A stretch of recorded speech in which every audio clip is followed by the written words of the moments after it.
They all stood over Portia's desk and watched Beulah, with a left leg that was stiff as a board, limp toward the front door. Once there, she snatched at the door, but had to wait for someone to buzz her out. She had a mean, predator like scowl on her face as she turned slowly, waiting for someone to push the buzzer. Everyone was busy staring at the half closed, swollen eye that had made Sue let out a slow, "Dang." Beulah turned, kicking and punching at the door, and screamed, "Open up this motherfucker! Let me out this bitch now!"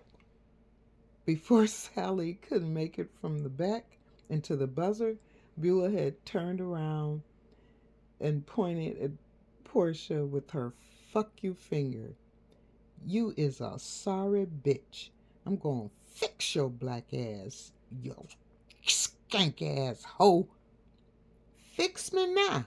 You's a badass. Come on, bitch. Fix me now." Portia stood up and was emphasizing her point by patting her upper chest firmly as she said, "Fix me." Sally had reached the buzzer and was ringing it through this exchange. She yelled, "Get the fuck out of here. Just go, goddammit." And that was what Beulah did.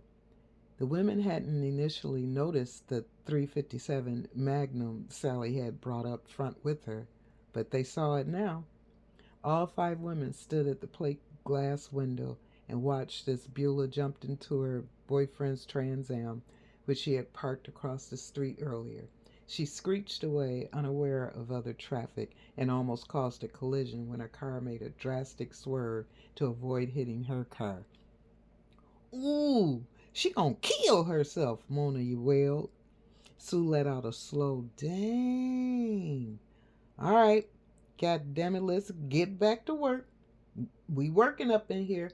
Roscoe found out ain't nobody but Sky working them damn phones. We all be out of work up in here."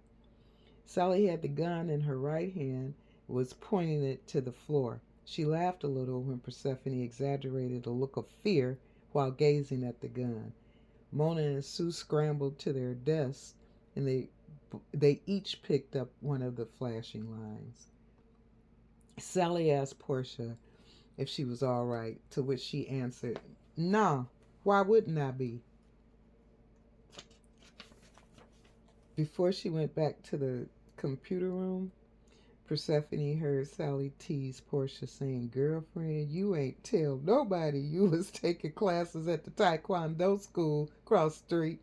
I thought I saw somebody that looked like you going up in there with all them little kids one day." Portia and Mona just laughed.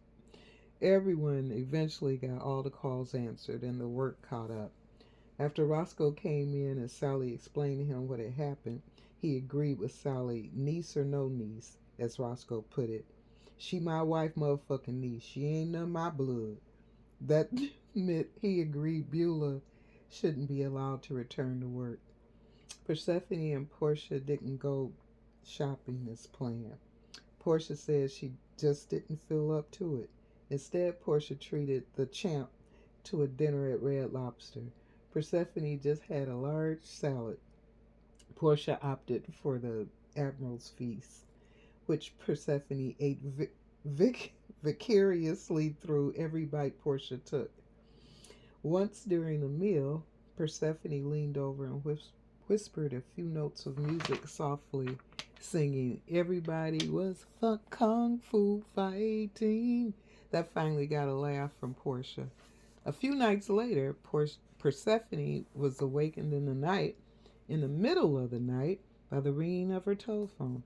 She had fallen asleep before switching on her answering machine, and the ringing seemed to be infiltrating her dreams.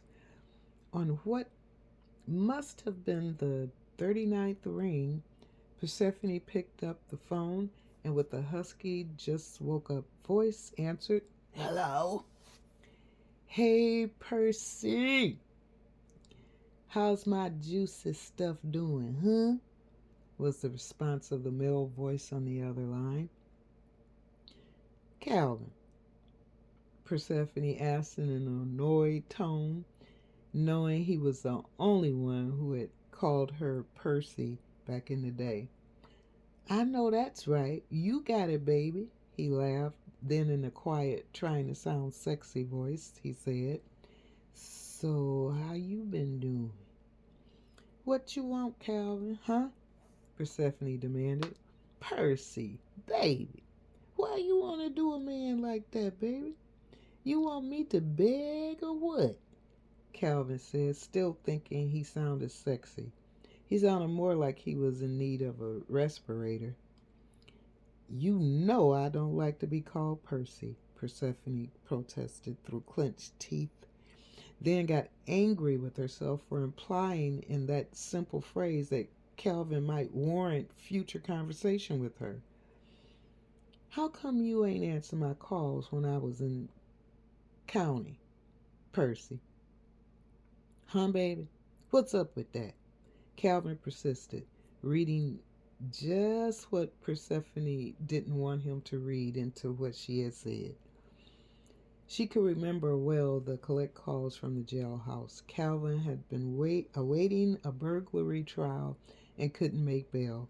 He'd call Persephone, and each time Persephone would tell the operator, No, I won't accept the charges. The fool should have caught the hint. Calvin, look, we kicked it for a while, but that was back in the day. Now this is the present, and I'm with someone else now, Persephone stated, trying to dismiss him and get back to sleep. Oh, really? Well, I ran into your neighbor down the street, and Debbie said you done lost all this weight, and people thinking you got the AIDS or something. Maybe that's why you ain't with nobody. Shit, I'll wear a cap, baby.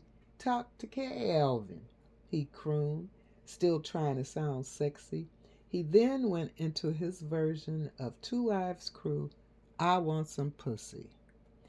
I want some Percy, he said, chanting. Persephone hung up the phone, vowing to have the number changed first thing in the morning. Then she thought about it. What if all her past loser boyfriends started calling again? She'd had the same number for over 10 years, and now that she was changing it, it was time to wipe the slate clean and get her house in order. She could barely identify with the old Persephone anymore. She was a size 12 now, and the person she saw in the mirror lately would still take some getting used to. But Persephone liked her.